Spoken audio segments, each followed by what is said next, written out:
Xin chào, rất vui vì đã được gặp lại các bạn. Các bạn thấy đấy, tháng Chạp đến rồi, Tết cũng sắp đến rồi, kỳ nghỉ dài ăn chơi nhảy múa cũng sắp đến rồi. Nhưng liệu bạn đã bao giờ tự hỏi chuỗi ngày ăn chơi nhảy múa đó có từ bao giờ và bắt nguồn từ đâu chưa? Việt Nam hay Trung Quốc? Hôm nay hãy cùng Top 5 Lạ Kỳ tìm hiểu về gốc gác cũng như làm rõ sự khác biệt giữa ngày Tết cổ truyền của Việt Nam và Trung Quốc qua video Tết 1, Tết Nguyên đán, Việt Nam hay Trung Quốc.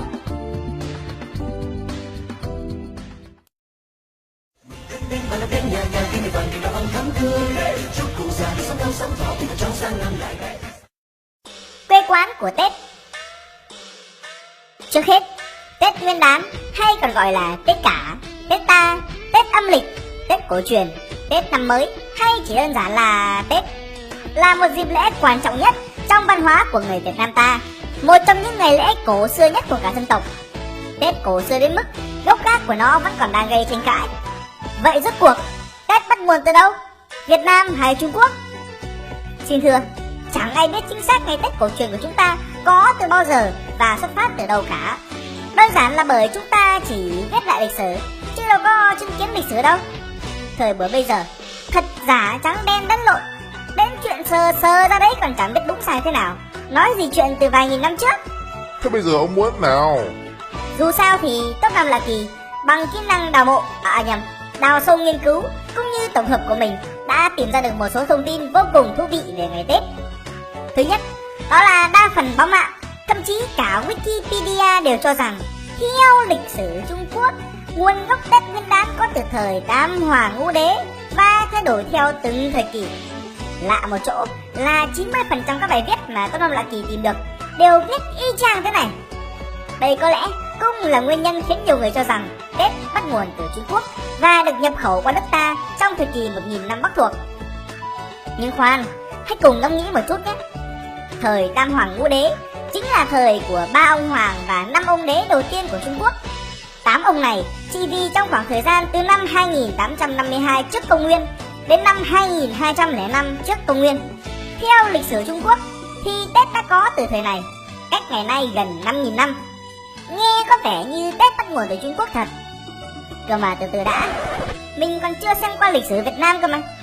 Mặc dù đã bị bọn xâm lược đốt đi quá nửa, rất may sách sử nhà mình vẫn còn có đoạn họ Hồng Bàng dựng nước Văn Lang từ năm Nhâm Tuất 2879 trước công nguyên, chỉ vì cả 2622 năm. Và từ thời đó, người Việt ta đã ăn Tết. Rõ ràng là năm 2879 trước công nguyên già hơn năm 2852 trước công nguyên của Trung Quốc tận 27 năm. Thế thì không thể có chuyện Tết có nguồn gốc từ Trung Quốc và được bê sang Việt Nam trong thời kỳ Bắc thuộc, cho dù là lần Bắc thuộc đầu tiên khi Triệu Đà diệt Âu Lạc của An Dương Vương năm 207 trước công nguyên được. Đấy mới chỉ là ý thứ nhất thôi nhé. Thứ hai, lâu nay chúng ta đều biết và thuộc lòng sự tích bánh chưng bánh dày.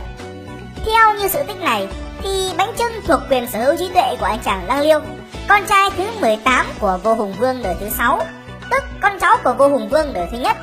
Ông vua Hùng Vương đời thứ nhất đích thị là con trai của Lạc Long Quân và Âu Cơ, mà Lạc Long Quân thì lại chính là con trai của Kinh Dương Vương, vị vua thuộc họ Hồng Bàng đã lập ra nhà nước Văn Lang mà ta vừa mới nói ở trên ấy.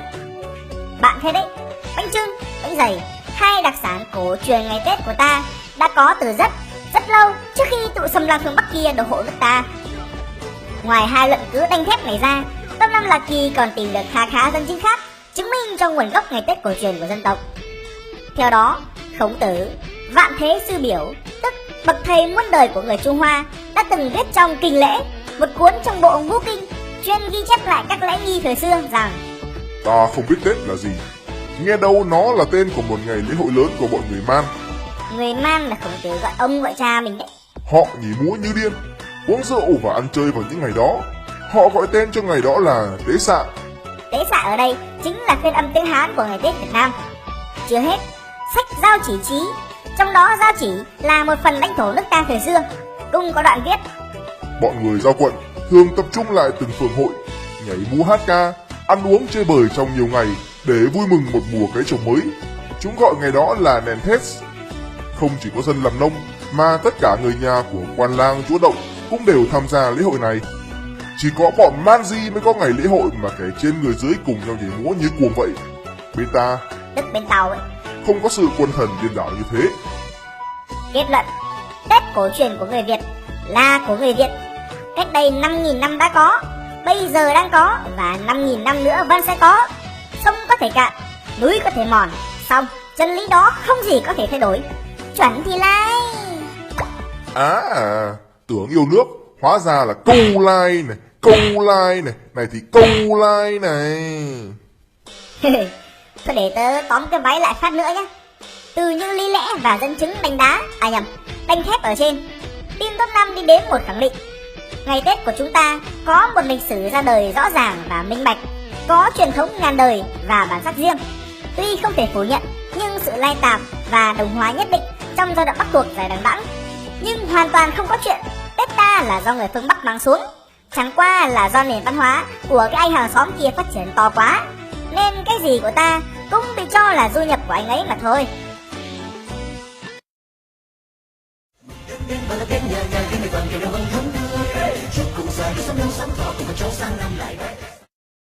Tết Việt, Tết Trung, giống và khác. Đây, để làm rõ thêm sự khác biệt cũng như chứng minh cho bản sắc riêng biệt của Tết Việt, chúng ta hãy cùng so sánh ngày Tết của hai đất nước nhé. Trước hết, hai ngày Tết của hai quốc gia có khá nhiều điểm chung. Tết đối với cả Việt Nam và Trung Quốc đều là một ngày lễ lớn và quan trọng nhất trong năm, đánh dấu sự kiện kết thúc năm cũ và bước sang năm mới với mọi điều tốt đẹp, là dịp để các thành viên trong gia đình đoàn tụ, sum vầy sau một năm làm việc và học tập mệt mỏi, là ngày để mọi người thể hiện sự quan tâm dành cho nhau, tha thứ, bỏ qua những sai lầm đã có trong năm cũ để bắt đầu một năm mới với mọi thứ đều mới. Đây cũng là một trong số ít dịp người dân hai nước chịu chi tiêu, chịu ăn và chịu chơi nhất. Không như những dịp khác, có nhiều ăn nhiều, có ít ăn ít, không có thì nhịn. Hễ đến Tết là phải ăn chơi cho mạnh, có nhiều ăn nhiều, có ít thì cố thêm tí để ăn cho nhiều, không có cũng đi vay đi mượn cho có để ăn cho bằng nhiều thì thôi. Màu chủ đạo trong ngày Tết của cả hai quốc gia đều là màu đỏ, đơn giản là vì nó thể hiện cho sự may mắn, sung túc. Trẻ con trong ngày Tết đều được tặng lì xì cùng với những lời chúc đầy may mắn, mặc dù cả chúng quan tâm không phải là những lời chúc may mắn mà là độ dày của phòng bao lì xì. Và đặc biệt nhất chính là bữa cơm đêm giao thừa và sáng mùng 1 Tết, khi mà cả gia đình đoàn tụ cùng nhau bái bài năm cũ và welcome năm mới. Đấy, về cơ bản là giống coi như đó thôi. Giờ đến khác này. Ngay từ cái tên, Tết của ta và của bạn đã không giống nhau. Trong khi ngày Tết cổ truyền của chúng ta có tên là Tết Nguyên đán, thì Tết Nguyên đán của bạn Trung Quốc lại là ngày mùng 1 tháng 1 dương lịch. Tết âm lịch bên đó người ta gọi là Xuân Tiết. Tuy dùng chung một loại lịch âm, tức lịch dựa trên các chu kỳ của tuần trăng, nhưng thời gian quẩy Tết của nước mình và nước bạn không trùng nhau. Theo đó, chúng ta quẩy Tết từ ngày tiễn ông Công ông Táo về trời 23 tháng Chạp cho tới ngày mùng 7 tháng Giêng âm lịch, trong khi bác hàng xóm phương Bắc quẩy dài hơi suốt từ mùng 8 tháng Chạp cho đến hết ngày 15 tháng Giêng âm lịch. Về những câu chuyện liên quan, theo dân gian kể lại thì Tết Nguyên đán ở Trung Quốc xuất phát từ truyền thuyết chống lại con Niên. Theo đó, con Niên hay đến vào dịp đầu năm mới để phá hoại gia súc, mùa màng và dân làng, đặc biệt là tụi con nít. Để bảo vệ mình, dân làng đặt thức ăn trước cửa nhà vào dịp đầu năm mới. Mọi người tin rằng sau khi ăn những thức ăn đó, con Niên sẽ không tấn công con người nữa. Té ra, con Niên hoành hành cũng là do bần cùng sinh đạo tặc. Một lần, mọi người nhìn thấy con Niên run như cầy sấy khi đứng trước một em bé. Họ hiểu ra rằng con Niên rất sợ em bé, rất sợ bộ đồ đỏ trên người em bé. Và thế là mỗi độ Tết đến xuân về, dân làng đều đua nhau treo đèn lồng đỏ, dán giấy đỏ, đốt pháo đỏ, thậm chí là mặc đồ đỏ cho nó phấn khởi, đồng thời để xua đuổi con Niên. Từ đó, con Niên không bao giờ bén mảng đến làng nữa. Ở nước ta, câu chuyện về ngày Tết không hay bằng câu chuyện của đôi bạn. Nó đơn giản, chân thực và cũng thật hơn chuyện nhà người ta. Theo đó, Tết đơn thuần chỉ là dịp để nghỉ ngơi sau một năm làm lụng, học tập vất vả, để nhìn lại một năm cũ xem cả tá kế hoạch đã có cái nào hoàn thiện chưa, đồng thời lên giấy cót cho một tá kế hoạch xa xỉ vào năm tiếp theo. Cùng với đó là để ăn mừng một mùa cái trồng mới. Vậy thôi. Về phong tục ngày Tết, người Trung Quốc có tập tục treo ngược chữ phúc, bởi trong tiếng Hán nó là phúc lộn, phúc đảo, Đồng âm với phúc đáo có nghĩa là phúc đến, may mắn đến. Bên cạnh đó, họ thường đốt pháo.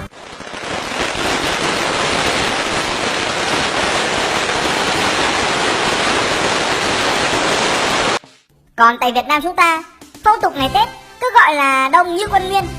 Nào là tiễn ông công ông táo nè, gói bánh chưng bánh tét nè, rước ông bà ông vải về ăn Tết nè, chuẩn bị mâm ngũ quả nè, trồng cây nêu xua đuổi ma quỷ nè, giao thừa xong đi sông đất nè, hái lộc nè, chúc Tết nè, liên miên và miên man.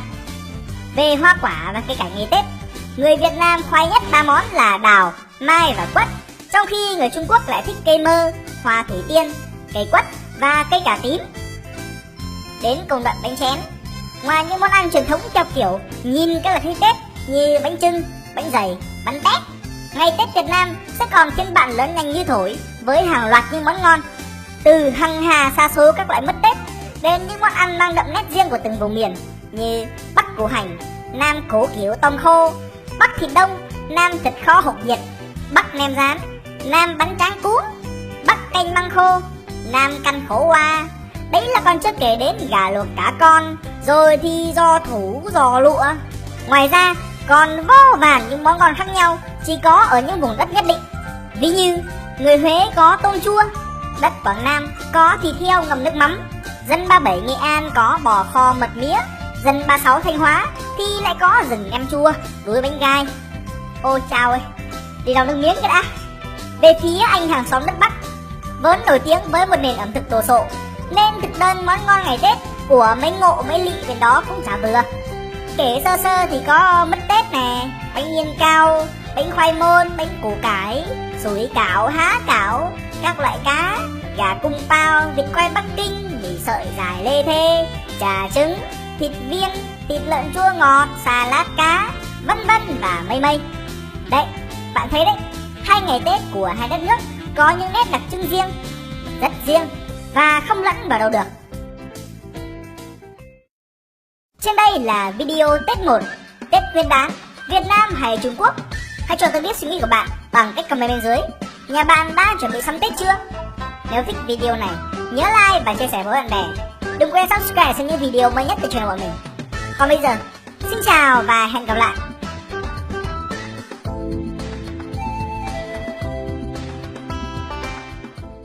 Những sự thật thú vị về đất nước Nhật Bản.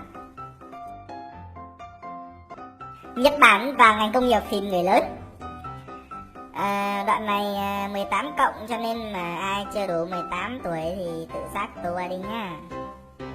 Nói đến Nhật Bản mà không đả động đến GAV thì có lẽ sẽ là một thiếu sót lớn vô cùng tận. Tuy nhiên, có một điều mà không phải tín đồ phim ma nào cũng biết, đó là chính quyền Nhật Bản ủng hộ ngành công nghiệp phim người lớn không phải vì mục đích kinh tế mà là để khuyến khích người